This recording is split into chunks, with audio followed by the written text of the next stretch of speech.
Eh bien, ce régime répressif est exactement comme le régime irakien, comme le régime égyptien, comme tous les régimes qui sont nés après les années 50 dans les pays arabes, qui, au nom de la libération de la Palestine, ont réussi à imposer un régime dictatorial coupé du monde. Et la Syrie a été un pays beaucoup plus coupé du monde que l'Égypte ou la Tunisie ou l'Algérie, pour des raisons géopolitiques, historiques et culturelles.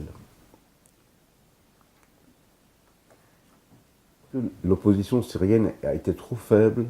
elle n'a pas réussi à devenir populaire sur le terrain, et puis elle a été divisée en différents courants, laïcs, islamistes modérés, islamistes radicales, et Assad a joué sur toutes ces contradictions, de même que Assad a joué sur les contradictions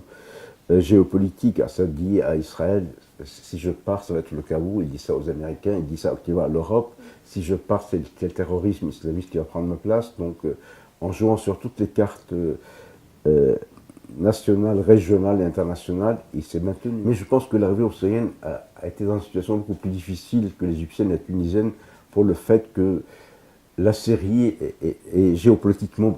beaucoup plus sensible que la Tunisie qui est toute proche de l'Europe ou que l'Égypte qui est un pays quand même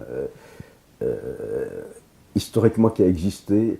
La Syrie a des minorités qui veulent leur indépendance comme les Kurdes, elle a des minorités religieuses, pas seulement les Alaouites mais aussi des chrétiens, des Druzes.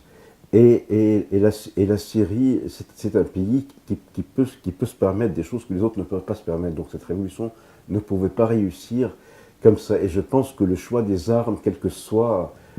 la férocité de la répression du régime, a été mauvais.